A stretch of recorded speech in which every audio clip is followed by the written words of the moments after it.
Bonjour, bonsoir et bienvenue dans ce nouveau React.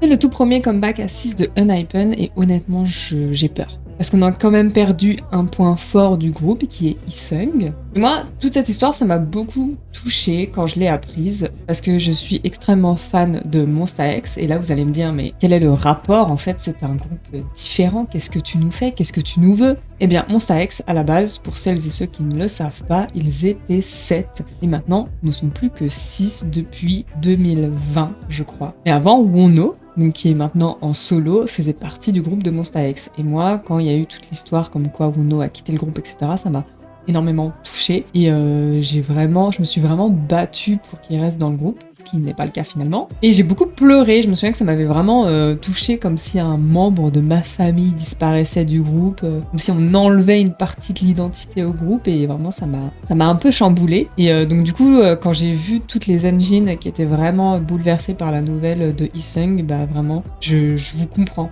Vraiment, sincèrement, je vous comprends et je sais que c'est pas facile et je sais que vous avez voulu vous battre, je pense, mais que bah malheureusement ça a pas suffi, que pour X ou Y raison, il est parti et il reviendra pas et c'est dur de s'y faire, mais on s'y fait. Et au final, bah je pense que Isung va sortir de très gros bangers en tant que solo, tout comme Wono a sorti de très gros bangers en solo. Mais je vous avoue que on ressent quand même, en tout cas dans Monsta X, dans Unhypen, je sais pas trop, on verra, on ressent quand même qu'il manque quelque chose. En tout cas, moi, c'est comme ça que je le ressens avec mon eau de Monsta X. C'est reparti pour vivre ça avec Unhypen, parce que Unhypen, je les suis depuis leur début. J'ai déjà dit ça dans mon dernier react sur eux. Mais depuis le début, depuis Island même, donc c'est même encore avant le début que je les suis. Et bah, je suis triste, quoi. Franchement, je suis triste, ça me suis dégoûtée, en fait. Mais bref, on n'est pas là pour raconter la carrière de Unhypen et du groupe, pas du tout. On est là pour react au dernier MV, qui est Bloody Paradise. Et attention. Car ça fait 0 secondes que j'ai lancé, et j'aperçois quoi? J'aperçois un paysage suspect. Il m'a l'air suspect, vous voyez? Donc attention, j'espère qu'il y a des crédits à la fin ou dans la description. Vous êtes prêts? J'ai peur.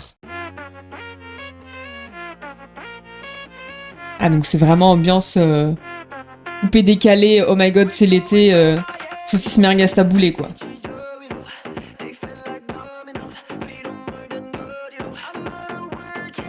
Oh là là, les lentilles bleues. Ah ta ta. Il faut savoir que mon bias, à la base, c'est Nikki. Et vraiment, depuis plusieurs années maintenant, Nikki...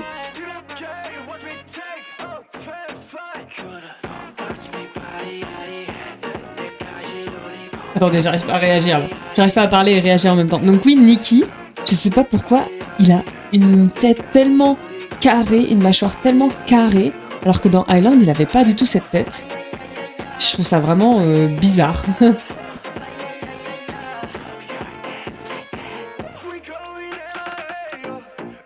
Mais regardez-moi ça, il a genre les pommettes et tout, il y a tout qui ressort.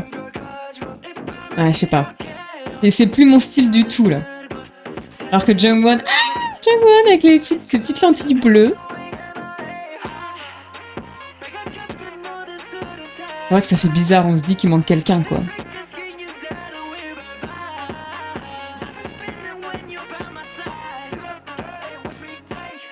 Il y a beaucoup de saturation de basse. Bah, ils vont s'embrasser.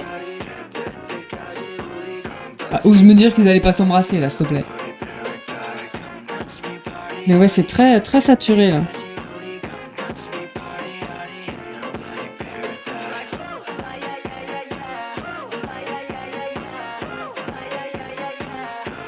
C'est très boum boum, mais énervé un peu. C'est la grosse musique de soirée, en fait. Hein.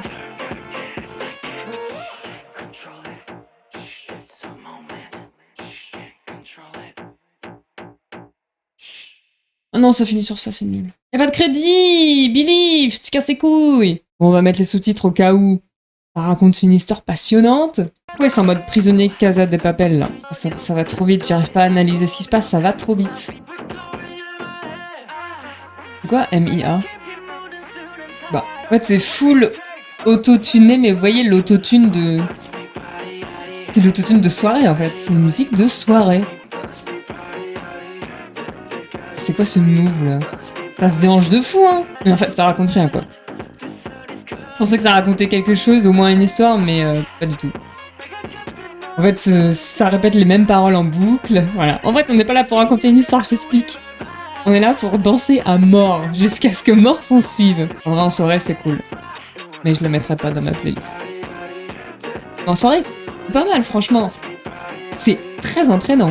Mais ouais, le clip est un peu bof. Je trouve qu'il n'y a pas vraiment de moments marquants dans le clip. Tout s'enchaîne très très vite, donc t'as pas le temps d'analyser, de voir ce qui se passe.